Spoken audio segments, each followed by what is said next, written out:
Quando a gente fala de otimização on-page, a primeira coisa que nos vem à cabeça é otimização de palavras-chave. Mas isso é uma das maiores mentiras que existe dentro do mercado de SEO. As palavras-chave não impactam mais o posicionamento já faz um bom tempo. E é por isso que eu decidi gravar esse vídeo para te entregar em detalhes quais são as 3 técnicas de otimização on-page que mais funcionam no ano de 2022. Então fica aqui até o final para você poder entender de verdade o que você deve fazer no seu site para você conseguir otimizá-lo e conseguir melhores posicionamentos dentro do Google.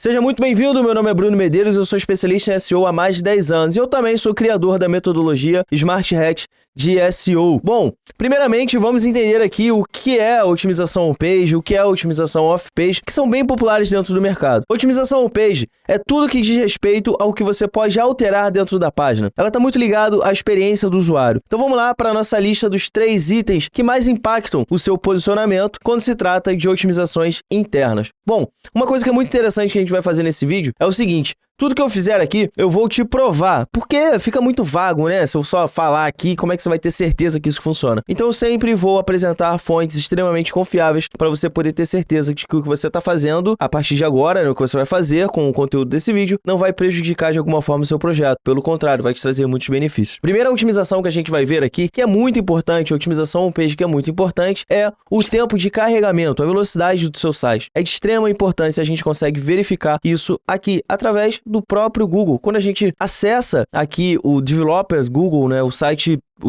oficial do Google, aqui a gente tem várias informações vindo da própria fonte do que impacta e o que não impacta dentro do posicionamento, beleza? Então aqui, ó, em 2010, há muito tempo, abril de 2010, o Google anunciou que agora, ó, usando o Site Speed eu vou traduzir aqui em português para ficar mais fácil. Olha aqui, ó. Então a gente tem aqui, ó, usando a velocidade no site da classificação de pesquisa. Então em 2010, o Google começou a utilizar a velocidade como um critério de pesquisa, tá? Então, para você ver que não é uma coisa muito nova, é uma coisa bem antiga. E aqui ele diz, ó, acelerar os sites é importante, não apenas para os proprietários de sites, mas para todos os usuários da internet. Sites mais rápidos criam usuários felizes e vimos isso em nosso estudo interno. E quando um site responde lentamente, os visitantes passam menos tempo nele, mas sites mais rápidos não apenas melhoram a experiência do usuário. Dados recentes mostram que melhorar a velocidade do site também reduz os custos operacionais. Assim como nós,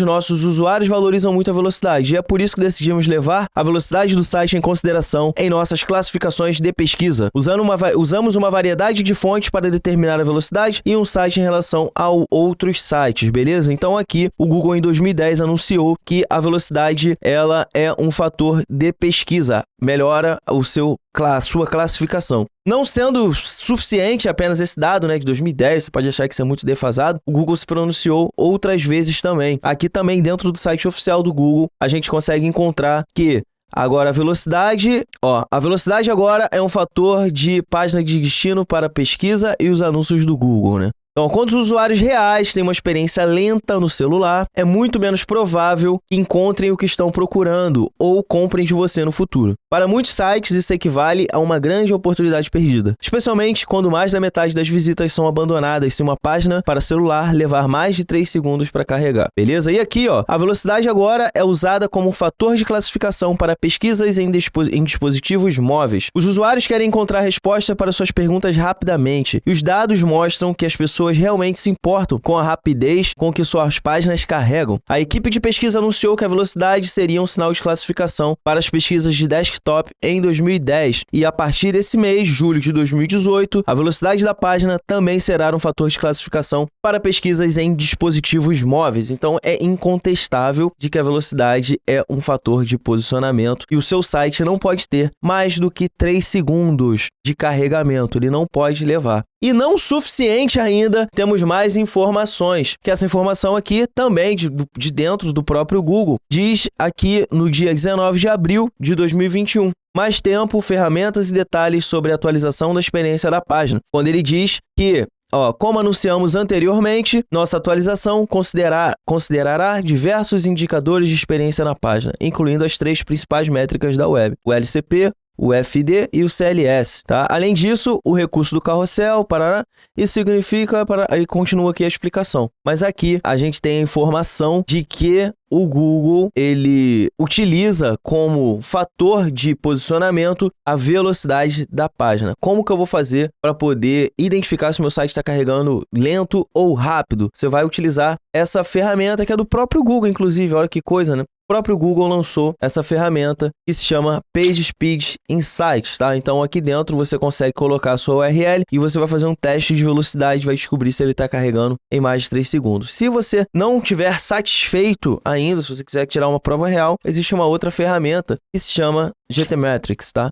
Que ela também te entrega o tempo de carregamento do seu site e aponta os principais itens que devem ser otimizados para que você consiga melhorar a velocidade do seu site. Então, esse é o nosso primeiro item que deve ser, evidentemente, priorizado por conta de se tratar de um item tão especial dentro da otimização. E muita gente ignora esse item, simplesmente cria os seus sites, coloca no ar e acha que está fazendo tudo o que deve fazer. Não, a velocidade é providencial e o seu site não pode carregar em mais de 3 segundos, beleza? Agora vamos para o nosso segundo item, que é pouquíssimo falado e gera também muita confusão. Eu até fiz um desenho aqui para a gente poder entender melhor como é que funciona. Esse segundo item, ele é o Sitemap do Google, o Google Sitemap. Ele é de extrema funcionalidade dentro do algoritmo. Com ele, o Google ele vai conseguir entender quais são as páginas que estão no ar dentro do seu site. Se você não tiver um sitemap, você vai dificultar o trabalho do Google. Quando eu falo dificultar o trabalho do Google, é o seguinte, o primeiro trabalho que o Google faz é de catalogar todas as páginas, né? Então, isso aqui tem o usuário, quando ele faz uma pesquisa, o Google mostra o que tem catalogado. Quando você envia um sitemap para dentro do Google, que você consegue fazer isso através da própria ferramenta do Google, o Google Search Console, aqui você consegue enviar um sitemap. O sitemap ele é um mapa do seu site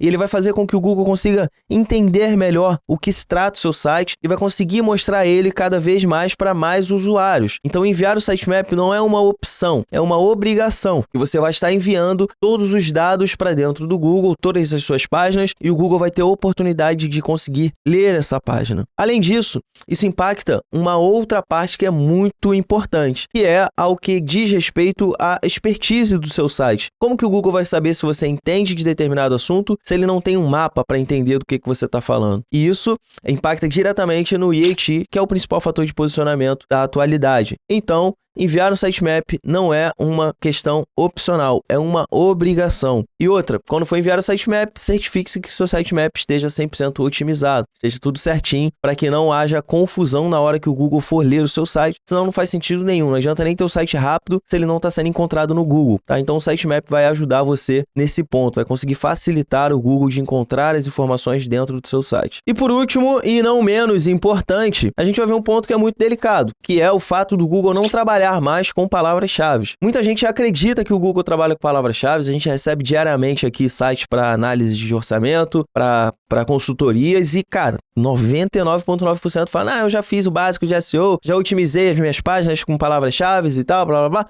mas isso não funciona mais, a gente vai ver aqui por que não funciona mais. Bom, eu tenho aqui uma matéria do próprio John Miller, que é o manda-chuva lá do Google, né? O cara que resolve as coisas, é o porta-voz, é a pessoa que traz as informações. E ele falou isso bem recente, em novembro de 2020, 11 de novembro de 2020, quando foi lançado o BERT. O BERT, se você não sabe o que é o BERT, foi uma atualização que inseriu o Learning Machine, aprendizado de máquina, dentro do algoritmo do Google. A partir desse momento que foi lançada essa atualização, o Google começou a ficar inteligente, começou a aprender com as próprias pesquisas do usuário, tá? Então, aqui, nesse tópico que a gente vai ver, o John Miller, ele responde a uma pergunta de um usuário. Se o BERT impacta na necessidade... Deixa eu botar aqui em português, né? Então, o Google em BERT palavras-chave de correspondência exata, né? O John Miller do Google responde se o BERT impacta a necessidade de palavras-chave de correspondência exata em páginas da web. E aqui é muito interessante. O John Miller do Google respondeu se o BERT está tornando as palavras-chave de correspondência exata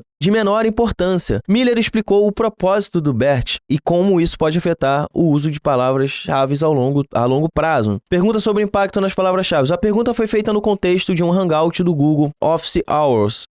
A pessoa perguntou se o BERT está fazendo palavras-chave de correspondência exata em conteúdos menos importantes. Aqui está a pergunta. Com o lançamento do BERT, a importância de palavras-chave exata, da palavra-chave de correspondência exata, diminuirá? O John Miller do Google observou pela primeira vez que o BERT está em uso há algum tempo. que não é algo que está a sair como se ainda estivesse sendo lançado. No BERT, porque assim, o Google, quando ele lança uma atualização, essa atualização ela já está em vigor antes dele anunciar, entendeu? Todas as atualizações do Google funcionam dessa forma. O Google já vem testando, ele já vem otimizando para aquilo dali, e tempos depois, às vezes 1 ano, 2 anos depois, ele fala que, olha, agora saiu essa atualização aqui. Mas toda a comunidade de SEO já sabe das atualizações antes delas serem lançadas, porque elas já são aplicadas gradualmente dentro dos projetos, né? Então, quem está trabalhando todo dia sabe o que está acontecendo, porque consegue ver subindo e descendo, beleza? Então, ó, aqui ele falou, acho que o BERT vem trabalhando de várias maneiras para... Então, o BERT é essencialmente uma configuração de aprendizado de máquina. Acredito que para entender essencialmente o conteúdo um pouco melhor. Portanto, as consultas que as pessoas digitam entendem melhor e entendem um pouco melhor o conteúdo que suas páginas. A tradução tá meio merda porque foi feita aqui pelo Google, né? E com todas essas abordagens de aprendizado de máquina, tentamos descobrir sobre o que essas páginas realmente tratam, o que a consulta está realmente procurando e tentamos responder um pouco melhor. Olha só, na prática, quando a gente procura aqui, por exemplo, perder peso, a gente consegue encontrar aqui o primeiro resultado. Deixa eu pegar aqui um resultado, aqui o do Tua Saúde. Esse resultado aqui, ó, ele não tem essa repetição da palavra como perder peso, ele não utiliza perder peso. Só o fato de ele utilizarem palavras que pertencem ao mesmo campo semântico, o Google consegue entender que ele está falando sobre perder peso, né? Então, ó, voltando aqui lá no John Miller. Miller afirma a direção do impacto no uso de palavras-chave. John sublinha em seguida o que muitos da comunidade de SEO têm visto ao longo dos anos em relação às palavras-chave de correspondência exata no conteúdo. Um exemplo é o caso de erros ortográficos. No passado, era útil criar uma página com erros ortográficos comuns de palavras-chave. Isso possibilitou que um site de afiliado de baixa qualidade se classificasse sobre sites de autoridade. Sites que nunca adicionariam conscientemente um erro de ortografia em suas páginas, né? Então, quando a gente procurava, por exemplo, como perder peso e depois como perder, sei lá, PSO sem o E, então ele identificava que eram duas buscas diferentes, né? Coisa que não acontece mais. Este não é mais o caso. O Google é capaz de classificar sites de autoridade para palavras-chave com erros ortográficos nas consultas de pesquisas. A resposta de Miller afirma que o Google está indo na direção de menos dependência de palavras-chave de correspondência exata e destaca, por exemplo, erros ortográficos e correspondência exata e variações de palavras-chave no singular e no plural. Vamos ver aqui o que ele disse, ó. Do meu ponto de vista, todas essas mudanças que vêm acontecendo ao longo dos anos levam na direção de que você não precisa mais ter as palavras-chave exatas em suas páginas, tá? E é isso que eu acho que os SEO têm visto, meio que subconscientemente ao longo dos anos,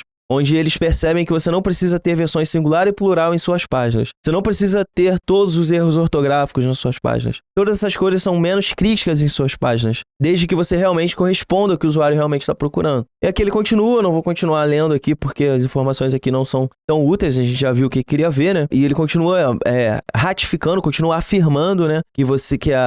Com isso em mente, você poderia dizer que está indo na direção de diminuir a importância de correspondência de palavras-chave. Isso foi o que ele disse. E se você quiser ver ao vivo, né? Se quiser ver em vídeo essa informação, ele falou foi aqui, tá? Então, esse aqui é um Hangout, tá aqui setado aqui no momento onde ele fala isso, né? E esse Hangout, ele é feito, nada mais, nada menos, dentro do canal oficial do Google, tá? Então, ó, o Google Search Central, aqui a gente tem o sinal de verificado. Quando a gente entra aqui para saber do que se trata esse canal, é um canal que o próprio Google criou, né? Bem-vindo ao...